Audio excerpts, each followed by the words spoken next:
And we're live. Welcome back to Keepers of the Word. You're here with Mike and James. We put together another great show for you today about alchemical blacksmithing with our friend Marcus Mcoy of Cunning Forge. But before we get into that, we would like to thank you, the followers and the listeners. Thank you for your continued support. James. The views and topics of Keepers of the Word are solely our opinions and do not reflect the opinions of any Masonic Lodge or Grand Lodge. All right. Well, we have our guest, Marcus Mcoy of Cunning Forge, who is a blacksmith by trade and does some very interesting pieces. Thank you for joining us, Marcus. It's a pleasure to have you. Thank you. Yeah. So, how did you get started with blacksmithing? My partner, Kat, she got me a class with Cody Dickerson, who lived here shortly in our area, and he had built up a forge and wanted to start teaching classes, and I took a nail making class from him, and I just got hooked from that point on. It was exactly what I'd been looking for and didn't know it. How did you start to intertwine both the blacksmithing and the alchemy? Well, it's an interesting story, interesting question. So I went and around the same time I was taking a class from him, I was also doing secunda with my alchemy teacher, Robert Bartlett. And it was like in between two of the classes that we had taken. I was bouncing back and forth, and I had this realization with Robert's help that one of the missing links, well, to give an example of what I'm going to be talking about here is, he was doing a demonstration on the crystallization of plant salts, and doing so in the lab with a particular planetary influence.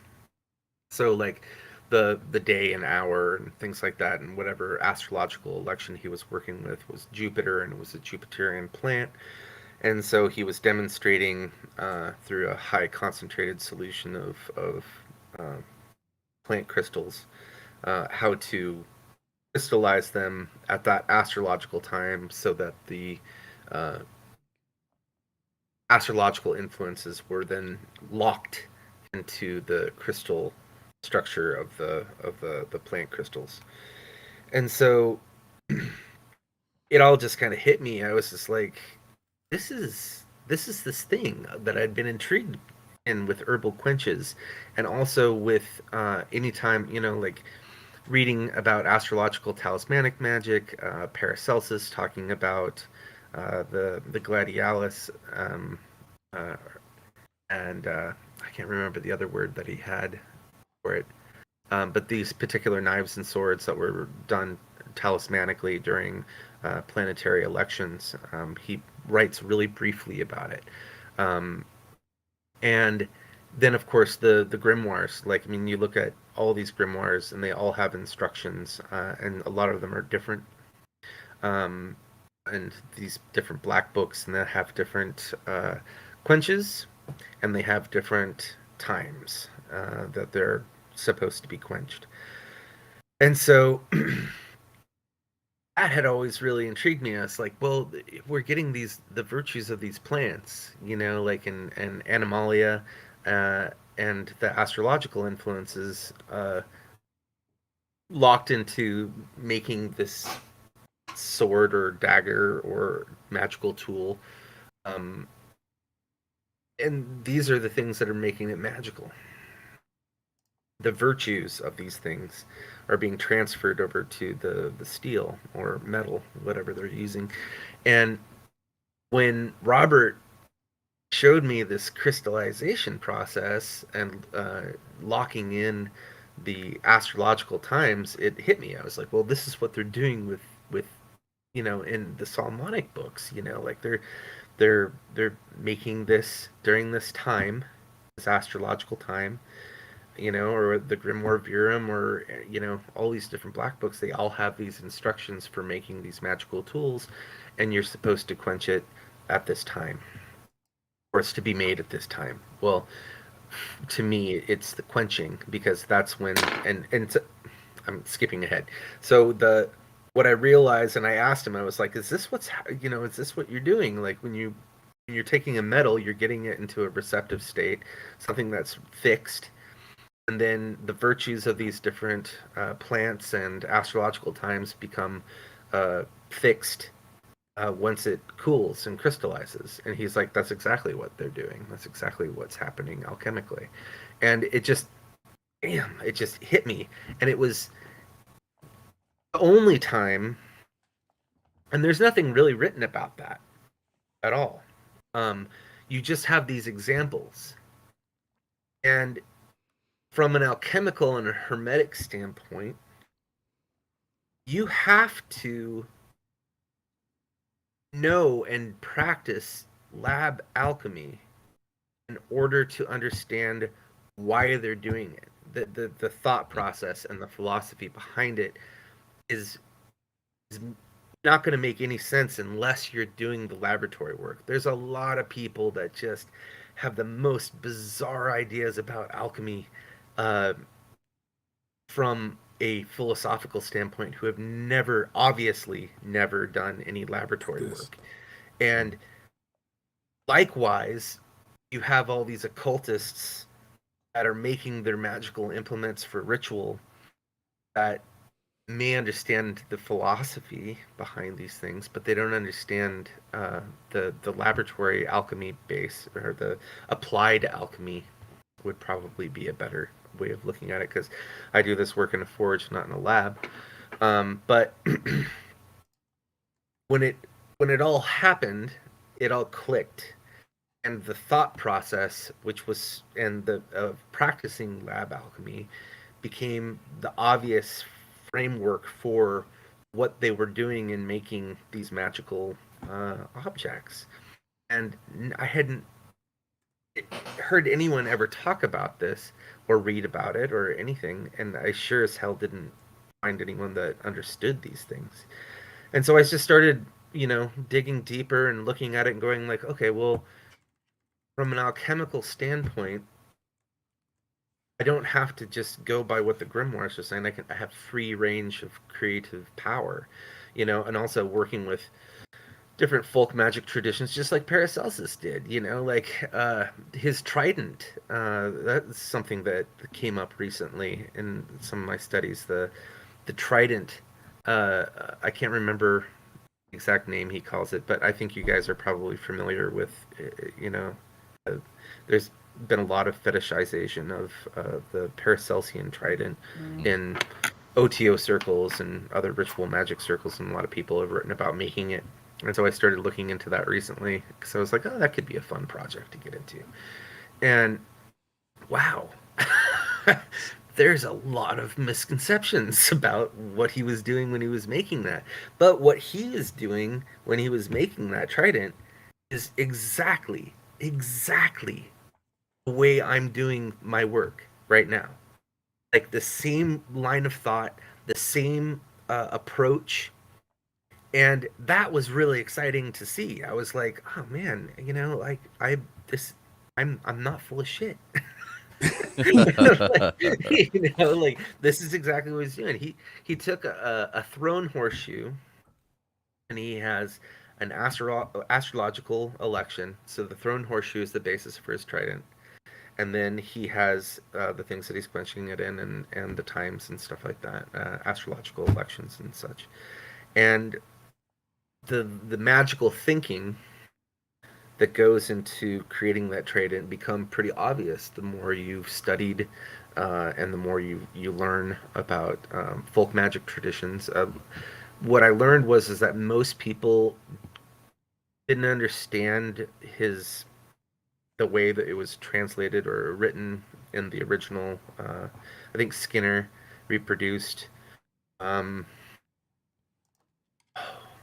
one of his books that has the exact details on how to make it, and it's all in old, you know, like old English, so it's really hard for most people to understand when they're reading it, you know. So, you know, I'm reading it and I'm like, oh, this is a thrown horseshoe. That's the base. But in modern interpretations of it, there's no horseshoe involved at all. Thrown horseshoes are magical throughout European folklore, period. And so you see, like, Paracelsus, who, you know, would be fetishized as being someone that was above lowly folk magic traditions. Um, but here he is utilizing a very standard folk magic tradition of utilizing, and in blacksmithing, you know, utilizing a thrown shoe to make something. Would you say, So Marcus, that with folk magic, like folk magic and what you're talking about is kind of like homegrown, right? Like that's like the basis, the foundation, wouldn't it be, for a lot of this stuff? Like they were using a lot of common practices I think that the what we call folk magic is just, typically speaking, just in general. well-known cultural practices and beliefs. These were just like a good example today is this is something that Shelley talked about at Virtus Genii symposium that we host, and that's transference magic. And so, like, a very common one today is if you're sick, put an onion on your feet or on the soles of your foot, right? And that'll pull the sickness out of you, the toxins out, right? And you'll talk to people today, and they'll have all kinds of really interesting explanations of the On why. antibacterial properties of the onion and all this stuff. Mm. You know, like, you'll hear all these things, even to the point where people will be like, "Oh, don't eat onions that have been left out. They absorb toxins from the air." Right? So if you're going to get sick, it's the onion's fault Yeah, that you're sick. right. And so uh, there's all kinds of examples of this, but what people don't acknowledge or don't think is that what they're talking about is magic, and there is no scientific, you know, like principles behind this. And this is a really old belief that the onion, you know, like, could transfer sickness from a person to the onion, right? And it's transference magic. So, like, folk magic is just like same thing, you know, like in all these different cultures, they all have these beliefs and all these ideas as to how things work and why things are the way they are. And those aren't even considered magic most of the time. It's just like putting an onion on your foot. Right. It's magic know-how. Yeah, but I Right. mean, they wouldn't even consider it magic. Mhm. That's what's so interesting. Just like Right. the people today don't consider putting an onion on your foot magic. I think it better be called like cultural common sense. Yeah, but I mean, it's folk magic. Yeah. Yeah, Yeah, I it's mean, still, still call it they that. got some stuff that's really out there and like weird, almost like where on the fringe of folk magic where it's like wives' tale.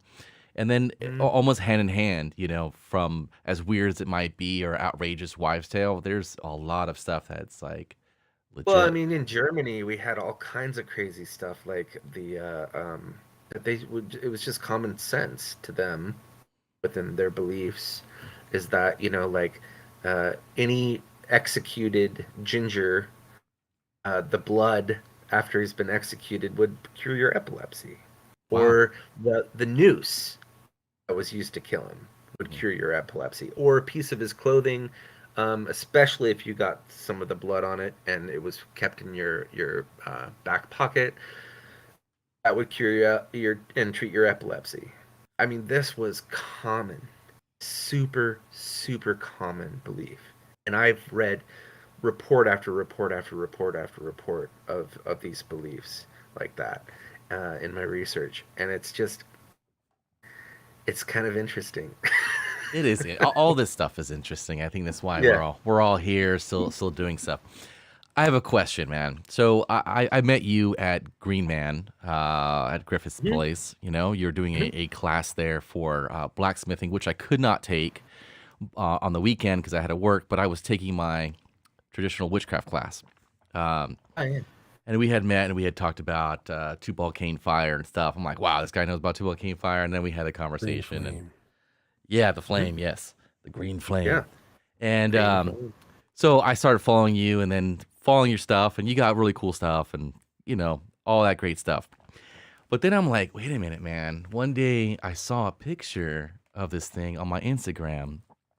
Good old Marcus, you know, out in his shed, you know, his little shed blacksmithing, created this thing. I'm like, that looks so familiar. Like, I've seen that before. And why does it bother me? And then you had multiple pictures on it. And when I flipped it, I'm like, you gotta be kidding me, dude. Like, this is where I've seen it from. And it was the witch tuning fork Oh, that you made. And I'm like, yeah. dude, this guy, I'm like, wait a minute, that's from a manuscript, isn't it? Wasn't it like a tapestry? It might have been. It was I haven't see one of our old students. It was French. Found that. Yeah, she found that, and it was a French manuscript. Yes, and we were never able to like. She took a picture. She drew the picture of it, and she was never able to find it again. I haven't been able to find it again, or find out more about the instrument or how it was used ritually or anything like that. So I remade one. Yes, you did. Yeah, and that was a lot of fun, and it was a lot of work. Uh, So just to give the viewers like a description of like you guys remember like Halo, that blade that comes out of Halo's hand? Yeah. It kind of looks like that, but imagine two of them, but they're attached at the base and the pointy ends going opposite ends. like a two-headed like Horns, right? Yeah, or like like a double stang, if you will. Correct. Like It was beautiful. so like I saw that thing, yeah. and then like you twanged it in a little video, and I was like, oh my god, dude, I'm gonna be spending money on this thing. Like, it just looked it captured me. Did you get one of them? I did not, because I know it was a lot of work for you, and you had sold it, and you said it was so ordered, and then you took it off, and I was like, I think I even wrote to you. I go, okay, for my birthday, I'm gonna get this thing for my birthday at some point. I don't know what I'm gonna do with it, but I want it. Still make them, like upon special request. I'd probably still do one. I'd probably make one for you. I have the materials for it. It's It was just awesome to see that pulled from the manuscript, because I remembered that thing when I saw it. I think I saw it on like the History Channel or something years and years ago, because I remember I'm like, hey, it looks like the Halo thing. And when I saw it again, I think it was in maybe like a book, a dictionary of witchcraft and demonology. it was something, because I had seen it before. And I want to say it was a tapestry. Find it again. Yeah. So frustrating. Yeah, it's a really intriguing piece, because the picture is really interesting, but you see these, and you don't see that instrument used commonly at all. So it almost feels like it was something that was maybe created by a French coven just for their own personal practices. It's just also very intriguing. It, like gives you all sorts of like folk horror, like ideas in your head. Right. Yeah, I thought that was pretty cool. I'm like, wow. So I've also that actually seen got me a project that got me the project for that TV show. The Archive 81. Yeah. Yes, Yeah. I thought that was cool. I remember when you started talking about you were doing that because you were so busy. You were trying to explain to your customers. I'm sorry. I thought that was cool, man. But like, you know, you make things that I think, because I follow different blacksmiths as well, because that's something I'm into, along with the witchcraft for 30 plus years and stuff like that. But Mhm. yours, I keep following and keep seeing more and more of on my Instagram. I'm like, dude, this guy did it again, man. I think it's freaking badass. Like your Yeah, the stuff work is phenomenal. not only You does it know, look phenomenal, the reason why I like your stuff is that when you are making it, it's made for function. As a Yeah. practitioner, it has so many applications for some of these things, and of course, some things, as you know, we can only use for maybe one or two things or something more specific. But Mhm. it's not only is it beautiful, but it's extremely functional. I remember reading not a review, but a statement or a post from somebody who had purchased something from you, and they were elaborate. I mean, just super happy that you took items that they wanted to be imbued with, and they had sent to you ingredients, I think, or something like that. Mhm. I Yeah, mean, I've done that for people.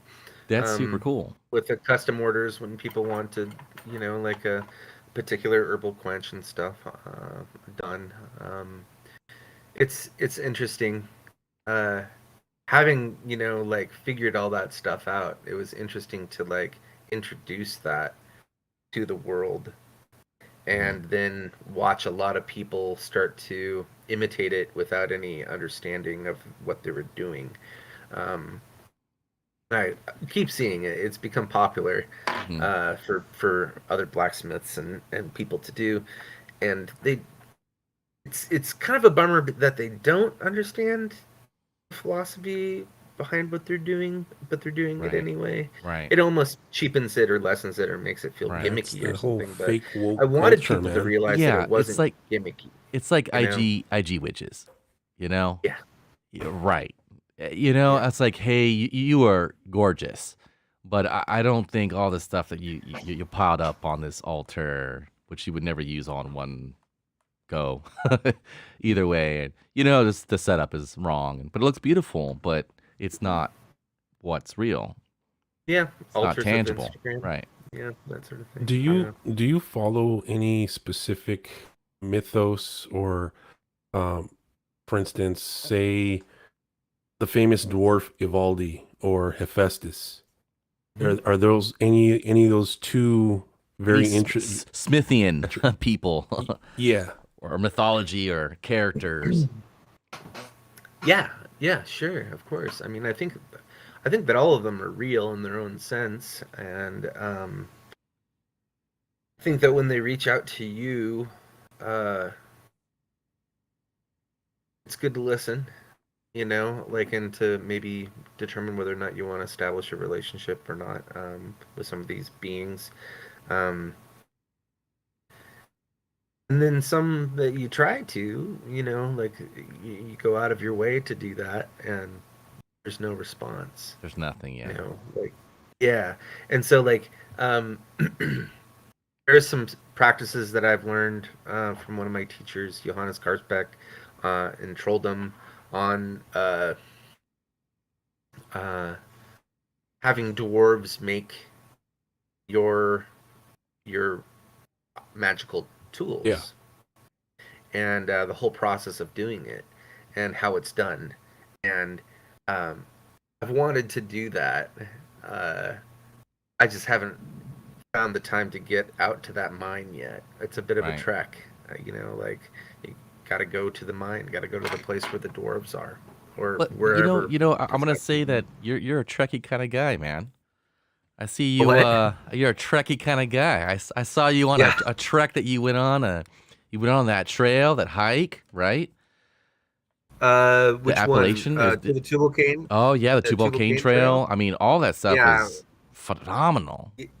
Yeah, that was a beautiful hike. Oh man, that was exhausting. We went up to the bomber crash site, Right, in the middle of above nothing. the first mine, and yeah, I mean it was pretty amazing. I mean, I was having all kinds of like really interesting thoughts. Like, I mean, the fact that it's called the Tubal Cain mine is just fascinating, and I believe that it had to be the person that owned that. They had to be Masons. It had to Right. be. I mean, who else would know about Tubal Cain? like at that time, like in the late 1800s, you know, um, it had to be. So I thought it made it special, um, that place. And yeah, I wanted to fully explore it, and I still have yet to get to the full mine. I got to the first mine, but not the other one. But yeah, I just the hike up to the bomber just killed me. Wow. Yeah, I mean, it It looked just rugged too. It looked like not like I mean, it yeah. was a trail, but it's not like an easy hike. No, it wasn't. I had knee surgery Ugh. about. I used to be a therapist in a involuntary psychiatric unit, and I had uh, AC, yeah, ACL replacement surgery from being attacked by a patient Wow. years ago. So my knees aren't so good. Yeah. What would you say And is that was rough. what would you say is your favorite thing to make when somebody says, "Hey, can I commission you to do this?" What would this be? Uh, really depends. Like the I get requests from time to time to do blood steel daggers for grimoire work, which I kind of like doing that. It's kind of a neat project. That's cool. And there are I love doing sickles. I gotta say, like I really enjoy the I do process like of those, making yeah. sickles. Yeah, I like doing that a lot right now. Um, I love doing forged bronze work. I think it's just a joy. It's time consuming, but it's easier in some respects, and so because it moves It's more malleable, so right? yeah, when you get it to that right heat, but it just doesn't. It hardens a lot quicker and cools quicker than the steel, and so like you're constantly heating and taking it out and heating it again and taking it out, and you have to pay attention. You can't leave it in the forge. You can't let it get to a melting point. Um, and so you're just like it requires so much focus. And for some reason I just really enjoy working with it whenever I'm having kind of like a slump or a bad day or not feeling very well or something like that. I'll go out and forge bronze, and the act of doing it doesn't tire me out as bad, and it's just really enjoyable because of that, because I can just do such beautiful stuff with it. And then it's a giver. I mean, you just once you're done with it and you polish it up, it doesn't require much work to get a high polish with it. And so you're looking at it and you're just like, oh my god, this is beautiful.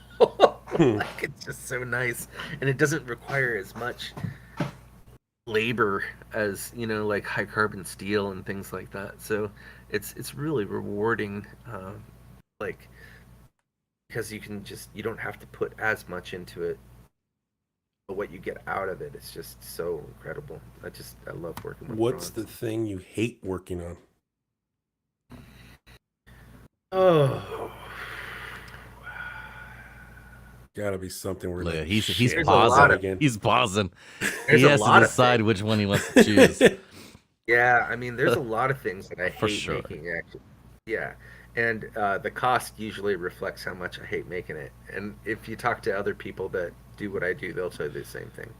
Yeah. Even woodworkers I know will tell you that. But it's like, um, you have to motivate yourself to make something you hate, and Yeah. Right, money's a good right. motivator. So but I it sucks because I really loved making those pentagram herb hangers that I did. People loved them. I mean, the attention those things still get on Instagram just blow my mind, and it's just a pain in the ass. Yeah. Like the whole process from start to finish is just exhausting. I think I sold 4 of them in one day, which meant that I would just be making them for a while. So it's really I hate repetition. Uh, Doing this reproduction work, doing the same thing over and over again. I think that's the thing that really gets me. Some people love it, like my apprentice. She loves the reproduction work. She's able to just get in the zone, and that's where she likes to be. I My zone is more like surfing, One you off. know, like where it's like I need the chaotic inspiration constantly happening in something new or different, you know, like that I'm, you know, like a sense of exploration and honing of the craft and pushing yourself to excel beyond like where you know you Where you went previously before. were. So like that's where I like to be, and that single pointed mindedness, you know, like I don't get from reproduction work. So I'm really grateful to have uh, um, my apprentice working with me, Cassie, because she likes that. She likes the reproduction stuff. So I would say that I love making anything once. Um, You're like those the dwarves. They only like making one thing, Right. and that's it. Take it, yeah, bye. Like it's magical, And man. Just they take made it. it good. Here's Gungnir. Here's Mjolnir. Get out of right. here. Get out. Yeah, totally. Yeah, I don't. I want to see it again. Yeah, get it out of here. Yeah, Who do you totally. think? Who would you say was the most influential person to lead you down this path? Robert Bartlett. Definitely, without a shadow of a doubt. He's my alchemy teacher. Brilliant man. Knows a lot, a lot. And uh, some people, you know, I've heard some people criticize him as having less of the philosophy and more of the lab, you know, like focus. And that's not true once you take a class with him. I mean, he's just, it's so intertwined that what I think they get confused by is that there's like people get mystified by things. You know, people get mystified by mysticism. How Yeah, funny is that? So like the mystical aspect of it, like really, uh, even with people that are exploring laboratory work in alchemy, um, and I think this goes for all esoteric arts. You know, like they get mystified by things and they build up all these crazy beliefs about what they're doing that aren't necessarily true to someone that's a long time seasoned practitioner, you know, that has a lot of like um, a lot of experience under their belt. And so yeah, Robert just makes the mysticism of it make sense, and it becomes more pragmatic and practical and understandable, and the philosophy makes sense because it's so integrated in what you can see and observe through the alchemical process. And so, like, going and working with him is always just a wonderful treat. And we've been, my partner has been very actively engaged in helping them with the Bartletts with their Spitjericus school. So it's it's like all alchemy all the time around here lately because of that. But like um that really influenced me a great deal. My relationship with him and learning from him, that's great. it Good to really know. It's good to have solidified. mentors. Yeah, it really is. It really is. It's It really really good to is. have mentors, that people that tell you, hey, this is the path. You're going outside of the outside of those lines. Get back in. It Yeah. really does help. If you could forge anywhere in the world, anywhere, where would you choose? Oh, well, the first thing that comes to my mind is actually this little village in the Pyrenees Mountains that I visited, uh, and they have a international blacksmith meetup there. And they make the steel. They'll make a steel bloom there as well. And I don't believe that there's an active blacksmith working in that town. I think he's retired now. But the town itself is just full of all this awesome metalwork uh, that is usually made during those festivals. And the reason why I would like to do it there is that it's highly probable that that town and that region might actually literally be the birthplace of steel. That's Hmm. awesome. And visiting there and going there and seeing that they have these traditional uh, steel production things still in play for the festival and stuff was just really amazing. And there's things in that region. I mean, the Romans went there for steel. They didn't really have steel, not really. Before that, I mean, they had traded back and forth and stuff, but it was like it was coming from that area, and the Romans wouldn't have been going there if it wasn't, like somewhere else. You know what I mean? Right. Right. Because it's a trek. It's a hellish trek to get up into those Pyrenees Mountains. That was some fucking commitment for sure. Of the Roman for legions to go up there. So yeah, there's something special about that place, and we went there and visited a few springs ago, um, pre-COVID, to visit our friends Julia and Hector, and they're also brilliant witches and practitioners as well. And Julia has a lot of historical knowledge, and so does he. And they were able to tell us and just give us this amazing tour of the region. But the steel work there is pretty cool too. There's lots and lots of hand forged steel work like all over that region of the Pyrenees, and it's really something special about it. So yeah, I think that would be pretty rad. Okay. Oh, excuse me. Before you started blacksmithing, you probably had questions, right? What was the the unexpected thing that hit you when you started doing it?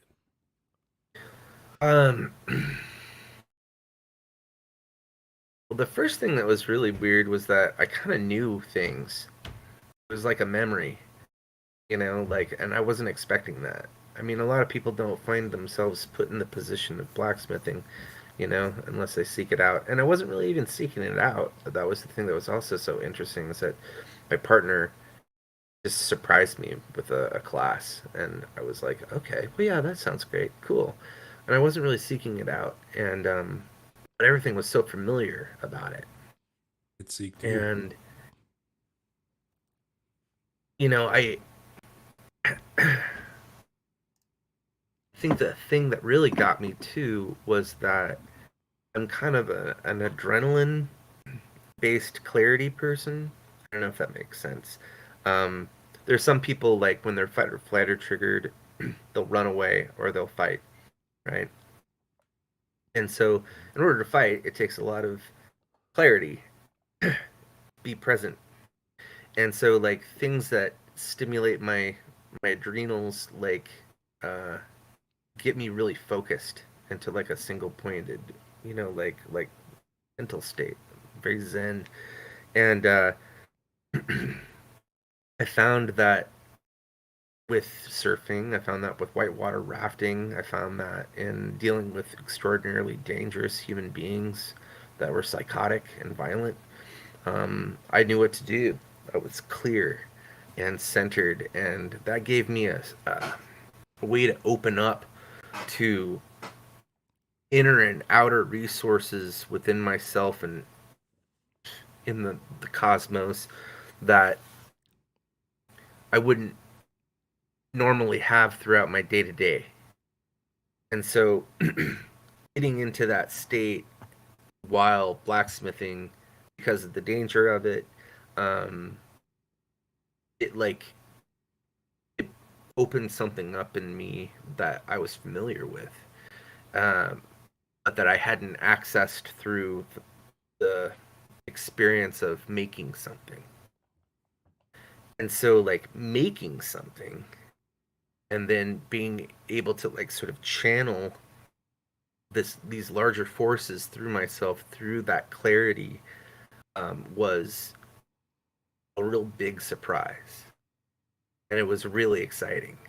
And I felt immediately comfortable in that environment and in doing it, and passionate about it, and wanting to learn as much as possible and to push myself. I mean, it's all I do anymore. I mean, COVID's kind of limited a lot of my other activities, but it's like, god damn, I'm very fulfilled doing Yeah. this work. You are In your busy. opinion, Yeah.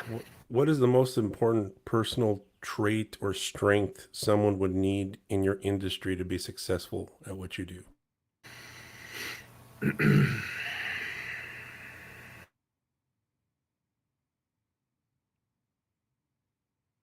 I don't think there's necessarily one thing.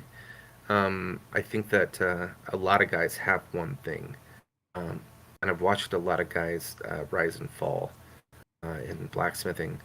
And it's a shame because some of them are really brilliant and produce a lot of really great stuff, but they're maybe bad businessmen, or they make, uh, I don't know, some poor personal decisions, or gamble on something that they shouldn't have, that take too big a risk in their business, or um, they don't know how to find the market for what they're doing. Um, and so, I mean, I think there are a lot of factors involved with that. Me, personally, I mean, I was fortunate to like be able to find this, and then I also know a lot about alchemy and herbalism and witchcraft and folk magic and things like that. And so I was able to focus on that community, like, so I already had kind of a pre-established market um, that I had access to already. And so that was kind of a plus for me. But I know other guys, like they have to focus on maybe foodies and things like that, like the culinary industry. Like there's a ton of really brilliant knife makers that are making chef knives. They don't know any other type of blacksmithing, and I wouldn't even call them a blacksmith or a knife smith. But their entire focus is just making chef knives, and that's all they know how to do, and that's all they do. So it's like there's someone who's focused on that, and a lot of them, some of them were chefs to begin with, and they got in because they really loved knife work. They really got into the knives and they wanted to learn how to make them. And so, you know, so for those guys that want to focus on that, that is a completely different thing, than someone making, you know, what people call wrought iron gates and things like that, or architectural steel. There's so many facets, so many different subdisciplines within metalwork, blacksmithing work, uh, that it'd be hard for me to say just one thing. But I think passion is probably it. Passion. You have to have a is passion for it. Passion to That's key for continue. everything. Yeah, that's really what it. And you got to be open to the muse. I mean, there's a guy down a couple miles away from my house. I've never met him. I've reached out to him. Um, he sells on Etsy. He's a blacksmith, but I mean, all he does is make brackets and um, like shelf hangers and things like that. Real simple stuff. Reproduction, same thing. No real details or anything to it. Real simple stuff, but they're nice. But I mean, he's got to have a passion for that Yeah, if that's that's what his he's thing, doing for a living. right? What tools would you say are indispensable? It's something that you need to spend a lot of money on because you need it to last you a long time because it's going to do most of the work. Well, your anvil is a big one. I mean, it's a. They become more and more expensive as blacksmithing becomes more fetishized in our, Yeah. It's a you kind know, of a core our piece there. yeah. It's interesting how that's happened too. Some people just say it's all forged in fire, but I think honestly, it's the magic of making things in general. People that know how to make things anymore, because everything's, you know, we don't make much domestically here except for script, tech, you know, Right. like It's all from so Walmart. like yeah. So I mean, like, and everyone just buys mass-produced things. So it's like people that know how to do stuff or make stuff with their hands is quickly getting more and more fetishized. But yeah, I would say like you know an oxyacetylene torch is great. Good welder's great.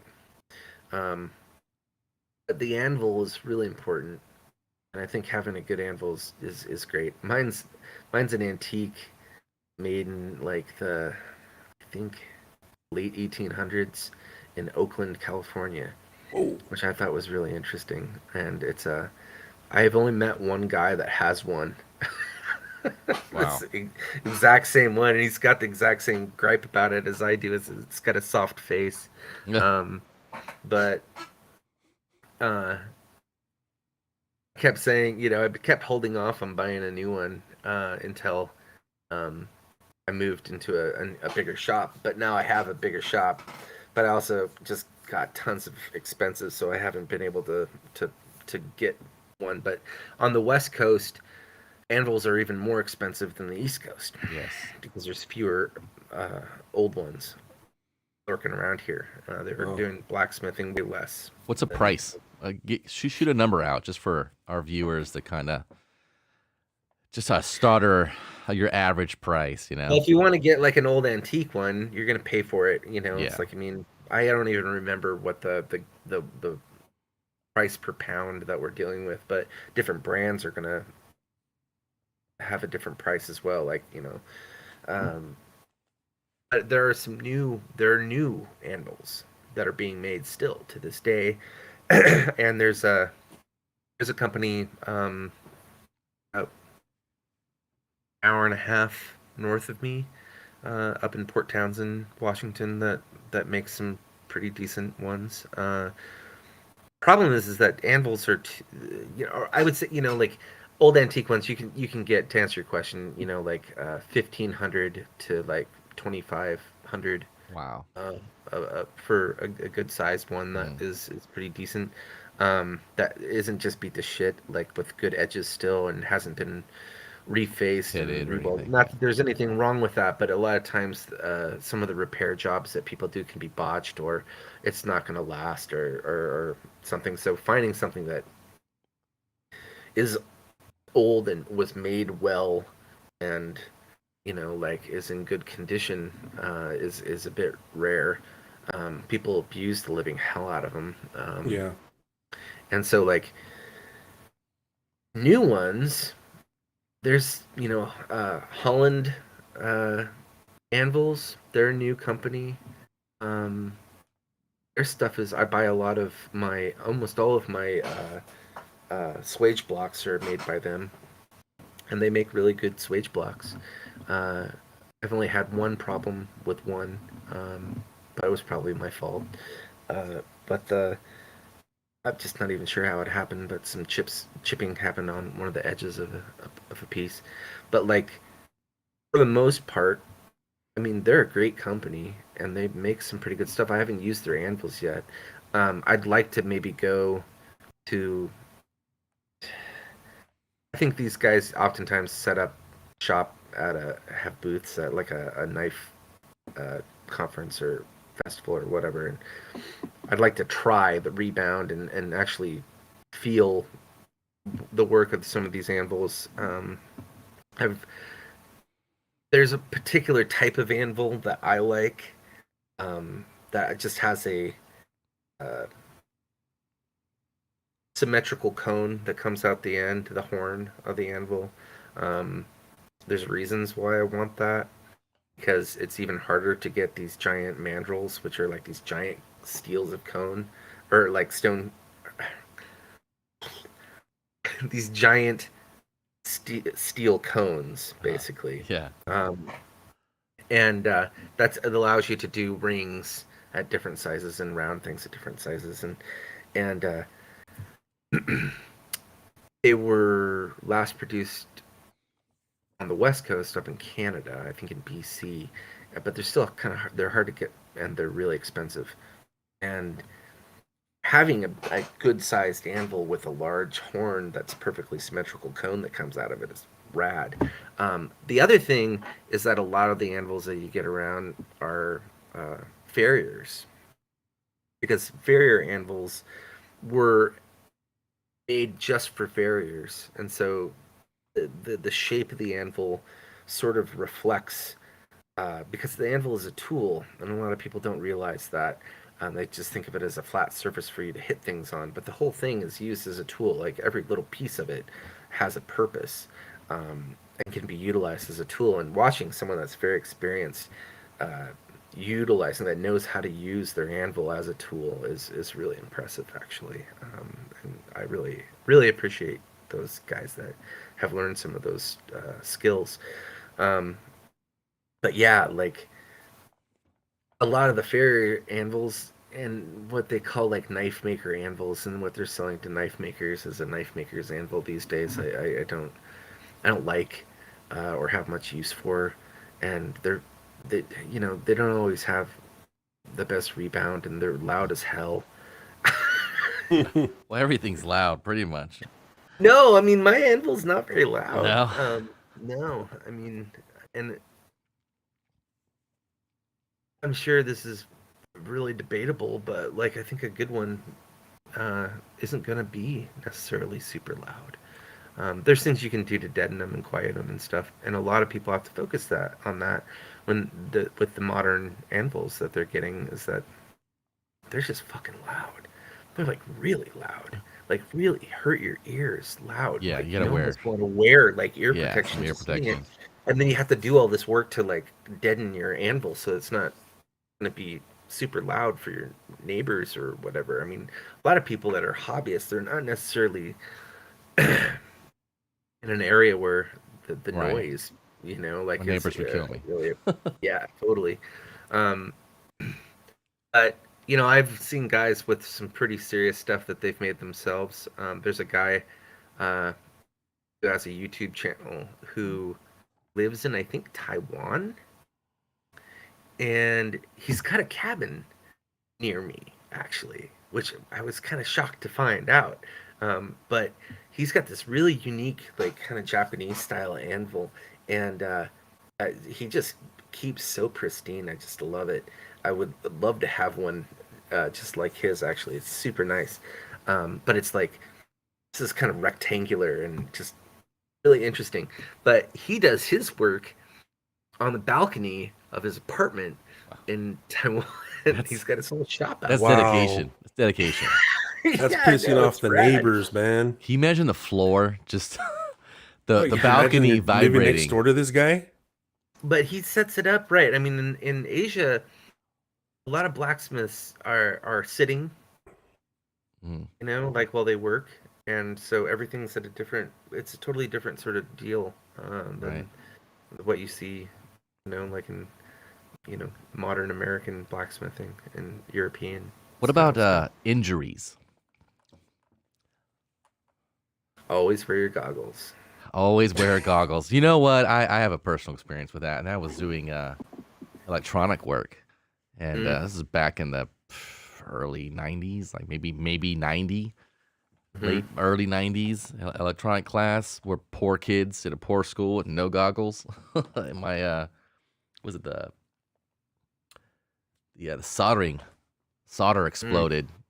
Yeah. Luckily, I closed my eyes, but I soldered my eyes shut, so that was fun. So we had we had to take pliers and peel the soldering off my skin from my my eyelid to my cheekbone. That was interesting. My teacher was like, "If you didn't blink, you would be blind right now." I was like, "Great, this is awesome, man. Thank you." Yeah, when I Festus first didn't work started, on I it. went to the ER 3 times in 1 month. Wow. What's your worst injury? For my injuries. Wow. That was fun. So angle grinders are the devil. A lot of people think that the devil is this supernatural being, but no, it's an angle grinder, and angle grinders are evil sons of bitches. Yeah. And I You hit it constantly wrong, see that's like it. metal workers posting injuries, like on different social media sites, and they like, it's an angle grinder that did it.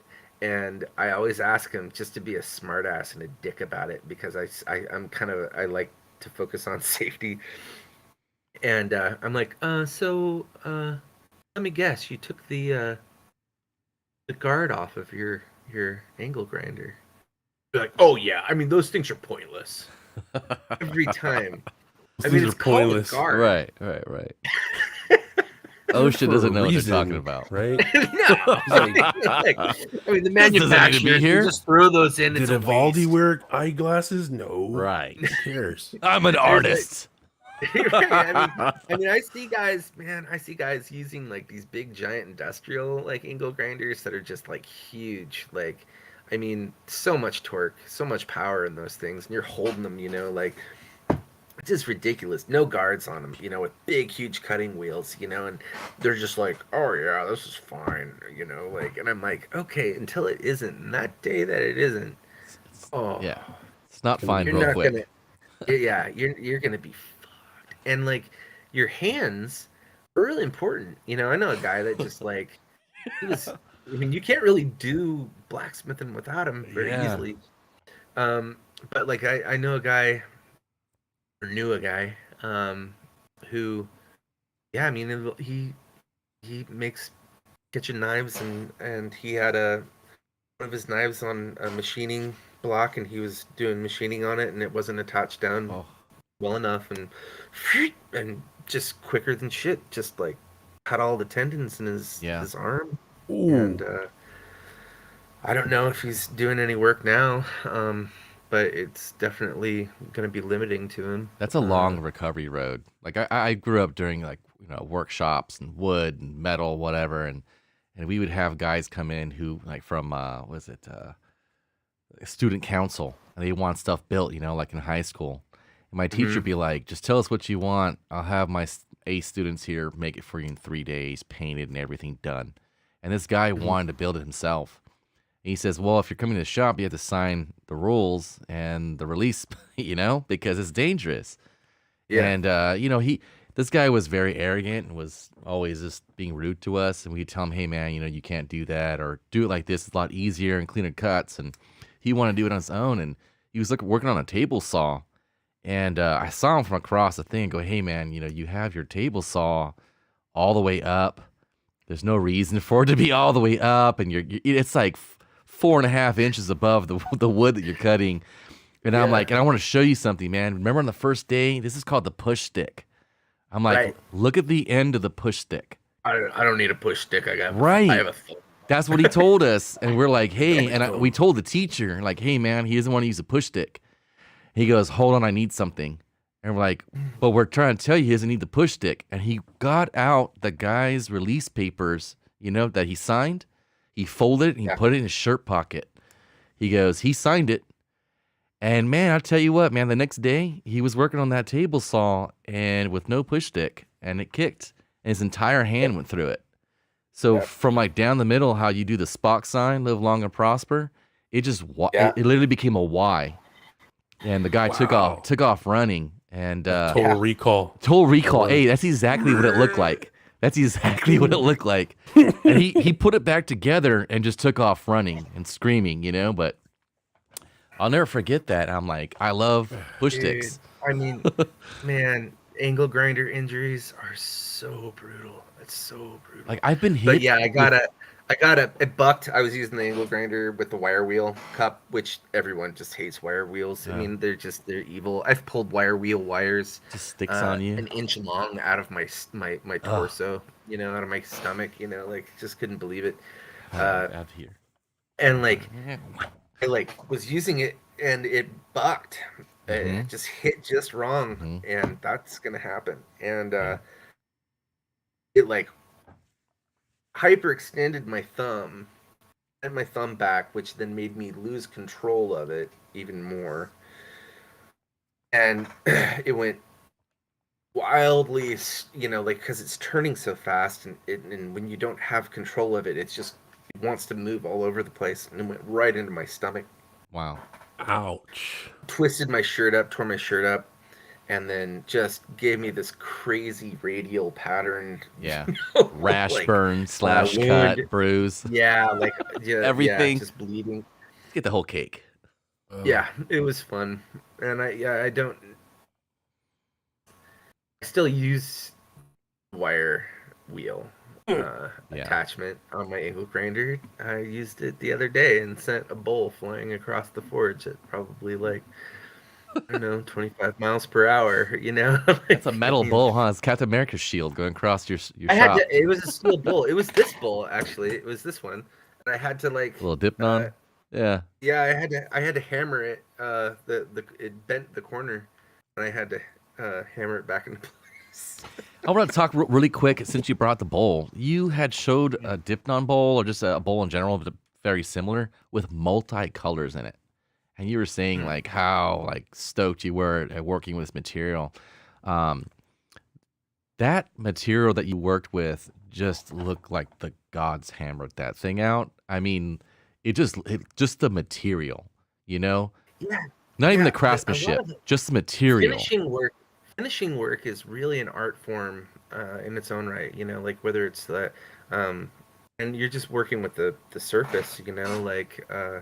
And so it's of the metal, and whether it's copper, bronze, steel, uh, brass, they all are different in the way, and each alloy just kind of reacts differently Yeah. as well too. Like in what kind of finishes that you can do to them, and heat treatments, and then there's brass brushing, and then I recently learned from knife master David Leach, took a class from him, and yeah, he's another big inspiration to me. That guy's just awesome people, and he taught me how to braze gold onto steel, and I didn't have the way that he did it, so I had to make do with what I had, and I was able to figure it out. And wow, the the tempering colors I mean, of gold on steel it was really are cool. just wild. I mean, you get these purples and just different hues of things that you. I mean, who gets to really play besides a goldsmith? Like, who gets to really play around with that stuff and see what the tempering colors of gold is? It's super fun. It was so much fun, and silver too. It's just really. I learned how to do it with silver afterwards, and figured that out. And wow, that was super amazing too. Like just all the different temper colors that you get from the torch on that. It's great. And then there's the chemical patinas and all these things, and I of course really enjoy doing all of that. Like, I mean, it's super fun. Uh, that's like the art aspect of it, where you get to get really creative with it. And there's entire huge textbooks on just doing chemical patinas. I mean, it's amazing. Yeah. Are there any other occupations or modalities that you would like to try?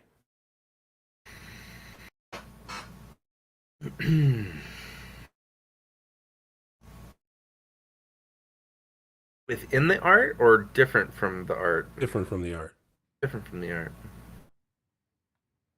Um, I'd like to explore woodworking more, to be honest. Uh, I recently got a lathe for Yule, and uh, really just super enjoyed that. Like really got into it. It's working with a lathe is so meditative and just rewarding.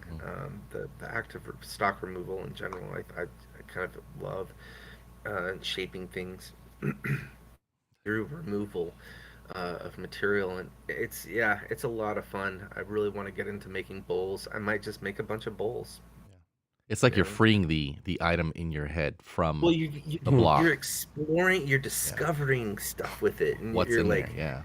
Yeah. yeah, like there's grains and things that you could never anticipate are on the inside of that wood, you know, and discovering nature's patterns and working with them to bring out something beautiful that is tangible, that also is maybe even practical, that can be worked with, and that could be worked with magically even, like that's really fun and exciting and inspiring process wise. And so yeah, some woodworking stuff, I'd like to learn more of that. I mean, it goes hand in hand with tool making too. I'm making handles constantly.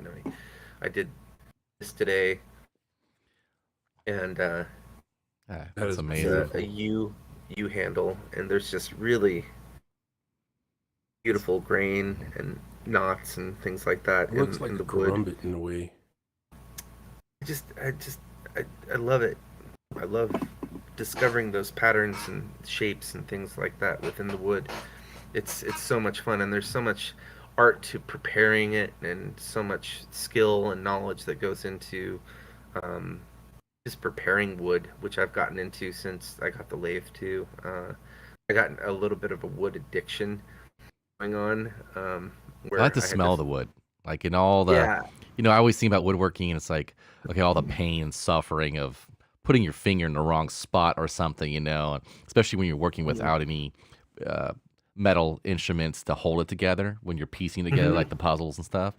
But it's hmm the smell and all the lacquer or shellacking or whatever you're using to stain or anything like that, or yeah, different woods when you cut them, they burn different, they smell different, mahogany yeah. versus whatever, like that I mean, always reminds me I of that. rosewoods, man. Like, Yeah. wow. I mean, like, You get like a you're redwood to cut and you're just like, it's a whole yeah, nother experience. You've never cut something like that. yeah. I mean, I'm get really sensitive to some of these hardwoods and stuff, and so like my lungs really get fucked up from it. So I Yeah. have to wear like masks a lot of times. But still, even with the mask, I mean, like some of those essential oils and things like get Yeah, it through, comes and they out, just smell so permeates. great. Like it's fantastic. Yeah, I mean, the yew is super toxic dust to work Hmm. with, so I have to. But it smells wonderful, and I love it. But like, yeah, I mean, it's a cardiac.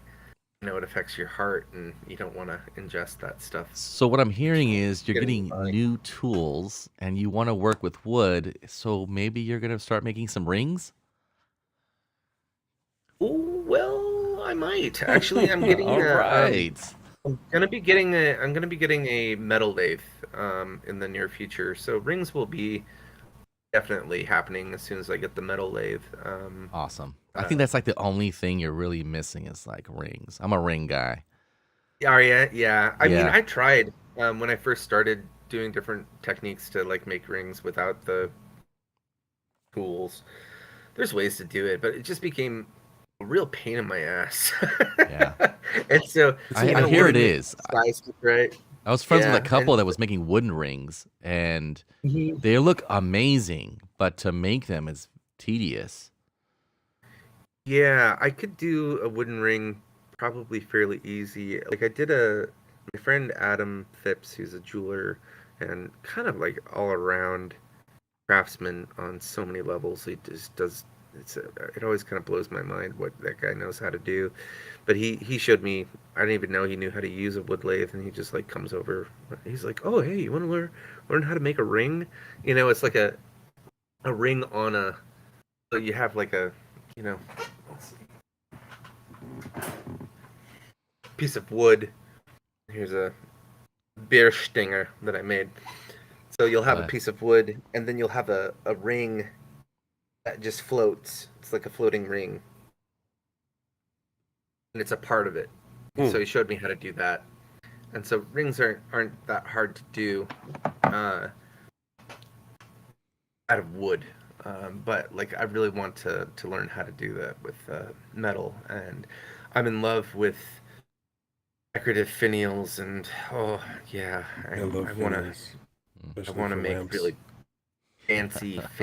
fancy sickles.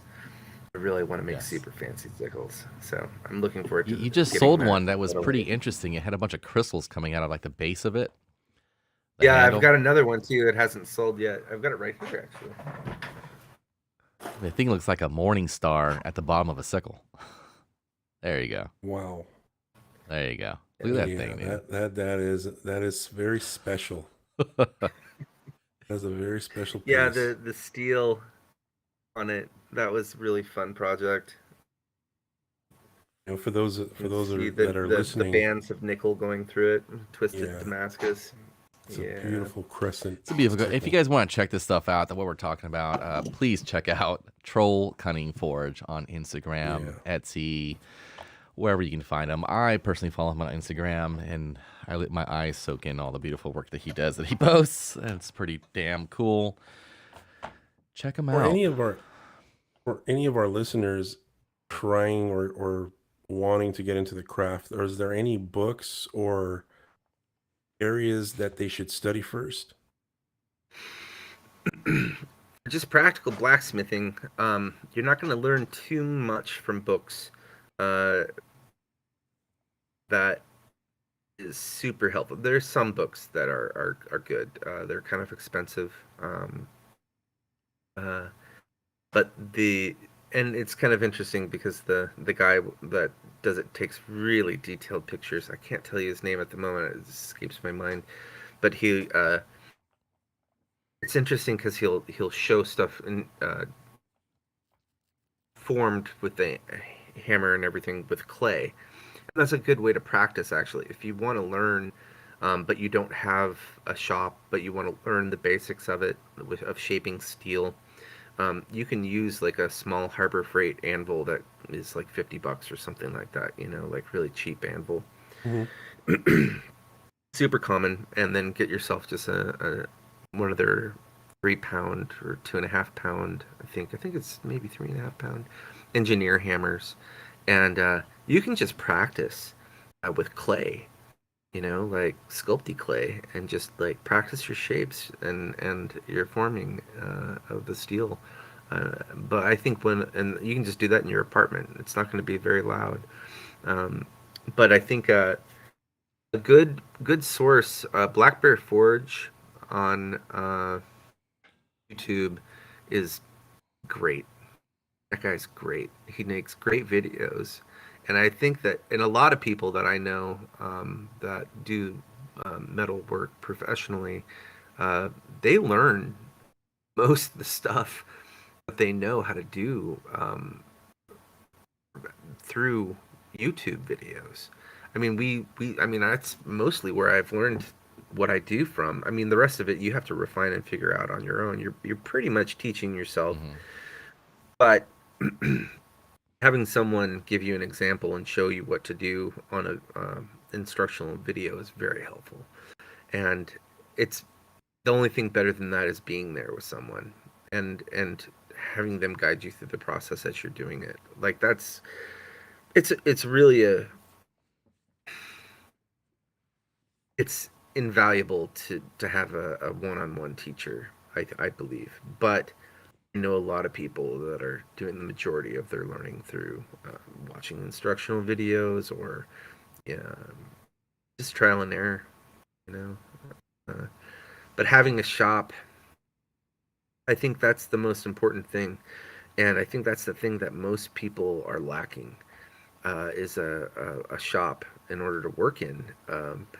Most people today, I mean, with housing the way it is, I mean, most new housing isn't going to make a shop for you. You might have a garage that you can turn into a shop, but people that live in apartment buildings and things like that, it's becoming harder and harder. Hmm. And then to get a commercial shop where you can do it, and the zoning's an issue, like where you're gonna, if you have a business and stuff. So even just doing it as a hobby, you're gonna run into problems as to where you can even practice. I mean, my student, my apprentice right now, I mean, she lives in an apartment in the city, and so it's hard for her to have a shop. I didn't really have a shop my entire adult life, or even a garage at any of the houses that I rented. There was no place for me to work, so I didn't really realize that this was as fulfilling and could be such a huge part of my life. And that's kind of weird if you think about it. Hmm. Like what a lot of people, um, it's something that they don't know, that this having a shop, being able to create things with your hands, uh, can be so fulfilling. And I think it's weird, like in esoteric circles, uh, you'll get typecast as if you're a blacksmith because you're a laborer, right? And yeah, yeah, a little bit of classism thrown in there, and body type too. Like if you're a big guy, you can't be smart. Wow.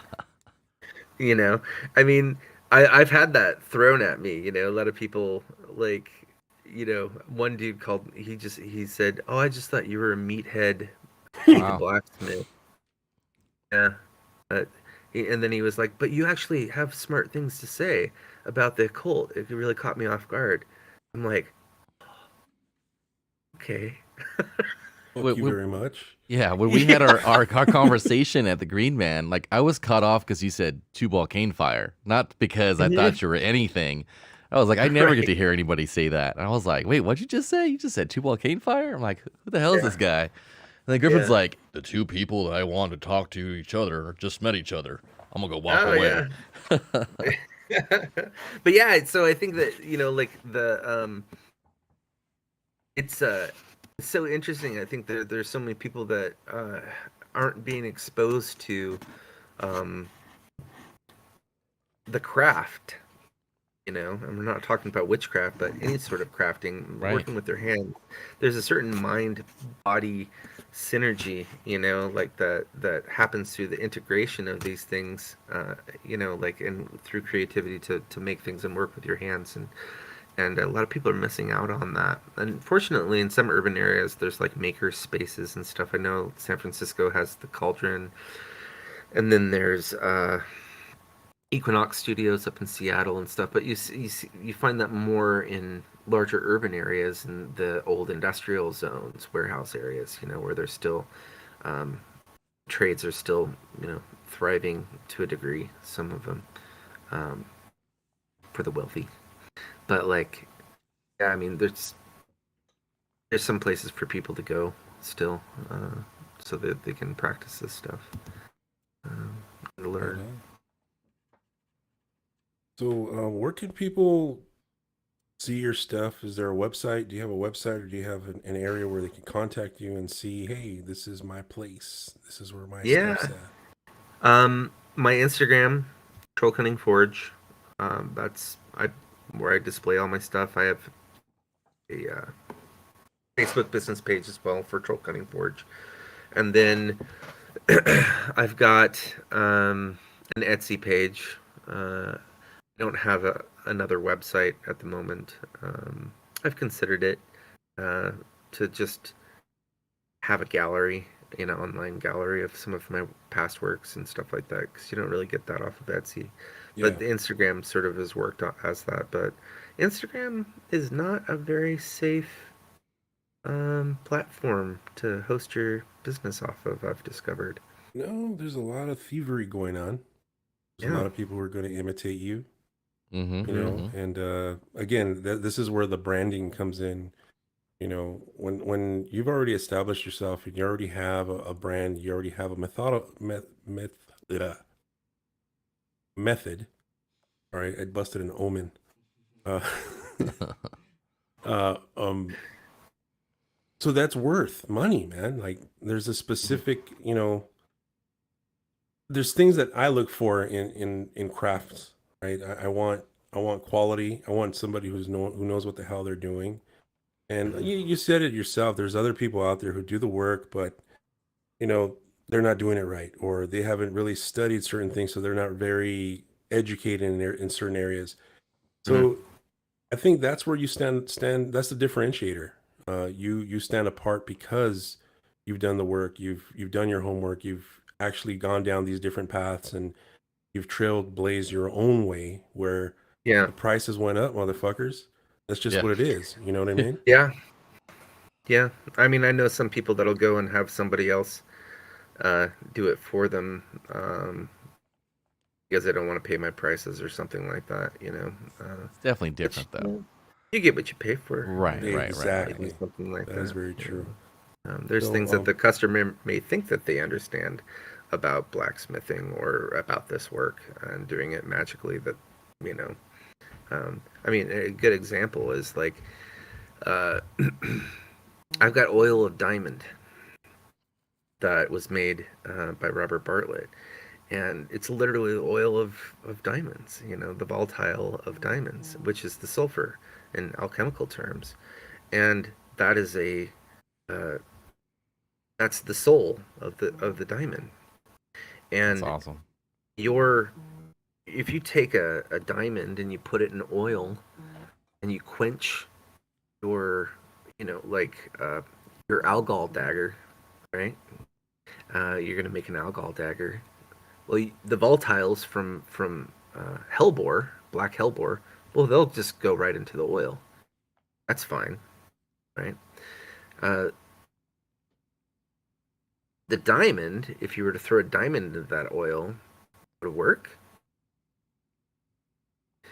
Not really, because the volatiles are locked and fixed within a very hard substance. The diamond's not going to infuse into the oil, and so it takes alchemical knowledge in order to like release the volatile souls from that, so that they can be imbued into the dagger. Mm. And there's a science to what I'm doing. An alchemical art would probably be better than saying science, but there's a philosophy, a working philosophy, and that, so just like, it's not a gimmick where I'm just like, well, you just dip it, you get it hot and you dip it in the the quench, like that's not it. There's more to it. There's a way of thinking. There's a philosophy behind it, and you have to know what to do. Like how to do that. It's pretty hard to make oil of diamond. It takes a lot of knowledge. At all. Yeah. That's no joke.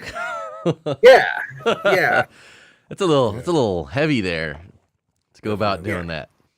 Yeah, totally. So, get what you pay for, Right. There's a big difference. I'm constantly blown away by what customers think that I do.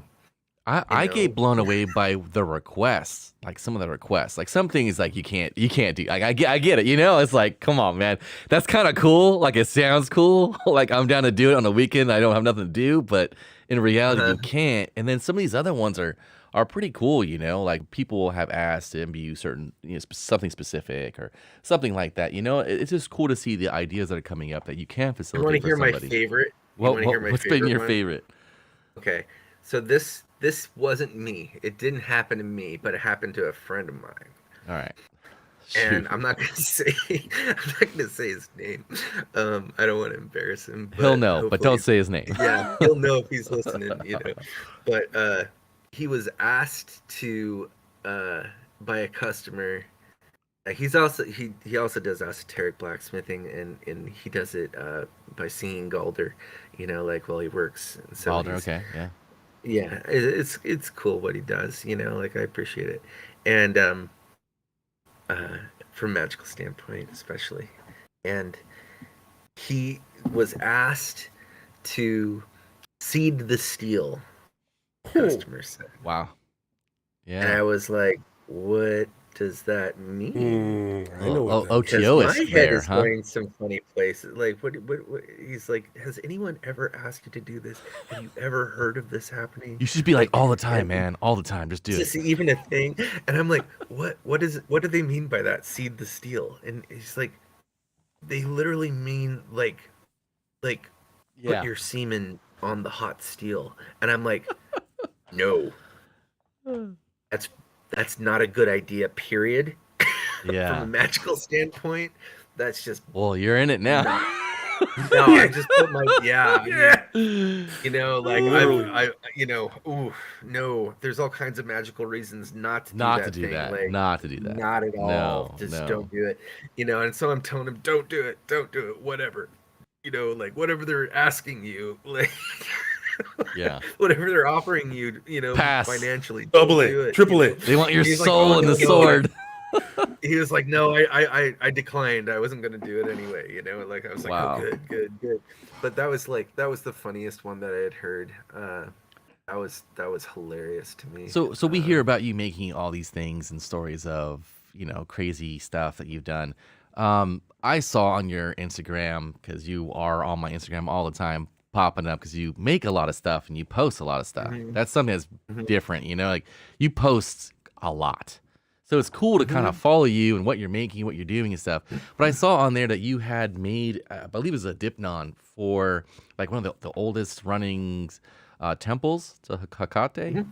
Can you talk a little bit about that? I thought that was really, really cool. Like the whole story. I want to kind of dive a little bit more into that story as the short time that we have. But Yeah, I offered to do it. You know, like Hekate's always been really good to me, and Hmm. um, his temple is it's in one of the traditional places that Hekate was the longest worshipped, um, and still is to this day. And so I was like, that would be really cool. Like I've made a lot of things for Hekate devotional work for people, and it just seemed really special to send something back to the one of the origin places Yeah.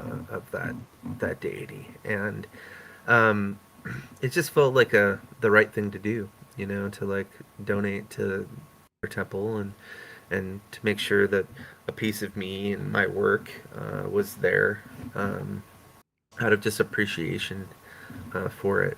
Um, that was like my offering uh, to Hecate. So And it's still there being yeah, used, right? yeah, That yeah, that was really yeah. cool. The photos, they actually sent back photos to you, didn't they?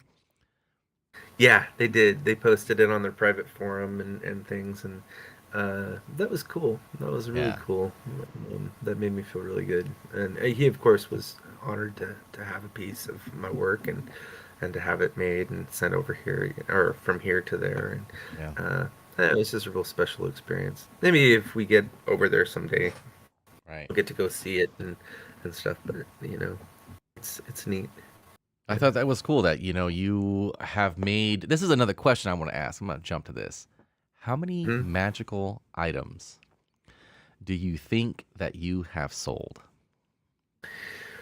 Just a ballpark, because I know it's a lot. I've already kind of Mhm. looked into this, and it's It's just, in I the can't really look into it that much like you can, Mhm. but just a ballpark. Yeah, I mean, my Etsy sales are I think like 2,700 or something like that, But I mean, that's just a sale, not an item. Right. So like, it's probably in the 4,000 range, 4,000 objects. I think that I may have, and I'm not saying this to like toot my own horn or brag or anything like that. I just think it's kind of really a trippy thing to think about. But like, I think out of any magical, mythological blacksmith throughout history, like I may have produced more magical focused items than any in history. Um, That's a heavy that thought are there, known. man. Yeah, I mean, like I was talking with Jason Miller about that actually Mhm. um, last year, I think, about how when I did the math and just kind of thought about it, I was like, "Whoa, holy crap!" Right. I like, mean, that's like, that's you had mentioned that like on your Instagram page. I'm like, if you think about it, man, the amount of time you've been doing it, and then like all your customers, because it's not like your sales aren't mhm, invisible. Because if you look at right, Troll Cunning Forge's Instagram page and you look at the pictures, if you actually go into the mhm, comments, it kind of gives you a story of sometimes the client is now responding, and like, mhm, hey, my God, I just got this. This thing's freaking awesome. mhm. And it's really cool to see the feedback and see what people are using your items for. I mean, that's got to be Yeah, cool when you sit back and you think about it. Like, I wonder what kind of shit's being done at night with my stuff. yeah, Like, well, yeah. I mean, like whoa. they're all a part of me in a Uh-huh. sense because I created Right. them. But it's like they're my children or something like that. Like my homunculi that I send out into Right. the world. And Be like free, my child. yeah, it's always like a reminder, like don't fuck me over. Right. If you're a customer of mine that has something that I made, Oh, I just remember that. Remember think who was about that. that? Somebody wanted to curse you or somebody. Who was that? Was some dumb person. It was like, so I think my comment was, so let me get this straight. And it was I responded to the guy. You wanna yell and curse at a alchemical blacksmith sorcerer.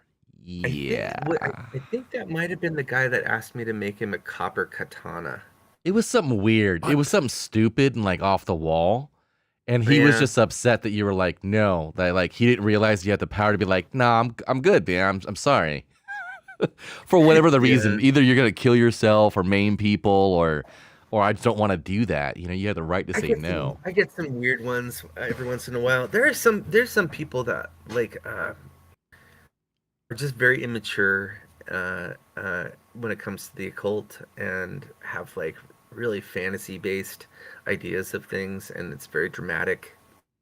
And anyone that puts themselves out into the world that's doing magic professionally in any way, shape, or form is going to attract those people. It's just going to happen. Emotionally unstable. Yeah. Yeah. I mean, I used to work in mental health for a living. I was a counselor, so like, I mean, I've seen a lot of magical thinking in a psychotic level. But yeah, you're gonna attract a lot of people that have very delusional and very odd ideas of magic and the occult. I have quite a lot of conversations with them. Yeah, I mean, I have to establish pretty good boundaries right off the bat, and I try to maintain that right off the bat, like with pretty much anybody that I do work with, or produce things for, or do custom work with and stuff. But yeah, when you start getting a little cringy or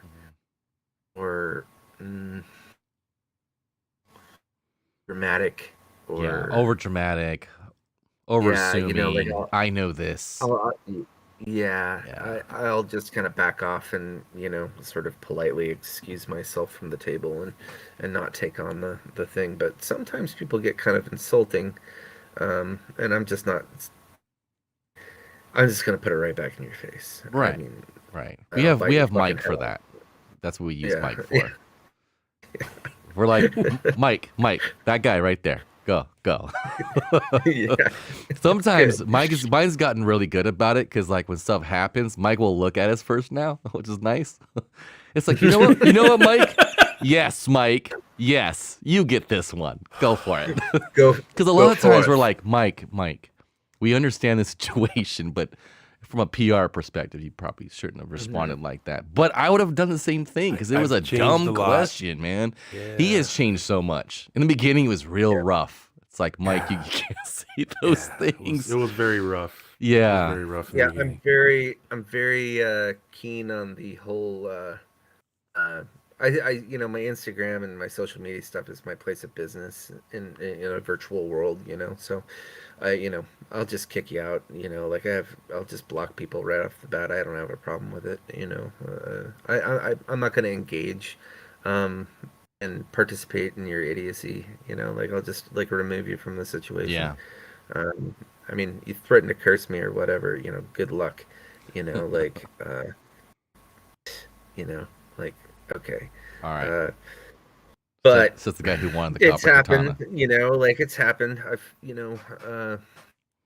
I've offended people unintentionally by, the copper katana, dude.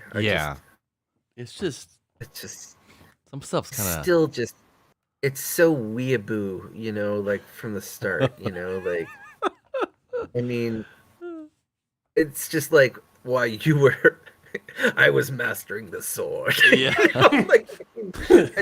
I couldn't master the sword because of Troll Cunning Forge wouldn't make it for me. There's a whole culture. There's a whole culture of people that are very into, blacksmithing and swords and knives and all kinds of stuff that are attracted for really toxic and immature reasons. And you have to deal with that sometimes too, and that's really frustrating. The worst is like when I first got started, and I was, Troll Cunning Forge, Scandinavian, Swedish, folk magic. Part of my heritage is Swedish ancestrally, and I really have learned a lot from Johannes Garsbeck on Scandinavian trolldom and folk magic, and so that was an inspiration for me. And when I first got started attracting a lot of the white nationalist heathen crowd. And I wasn't very aware at the time of just how many of those guys were out there, and that they would actively try to recruit you and kind of get you to join their cause as their blacksmith, which was really weird to me. And so getting followed by guys that are at like some backwoods, like heathen skinhead event, like and posting pictures of it. You're like, oh God, oh Wow. God. Wow. Ah! Run away! Cringe. Block, Cringe. block, that I guy. don't know this guy. Block Just the I'm shit trying out to of start him. a business here, and like you follow people, that like you and follow you back. It's like Right. you're trying to establish your social media presence, and then you're just like, oh my God, oh God. Yeah. Yeah, It's it could it's get I don't want to be scary. associated with these people. Yeah.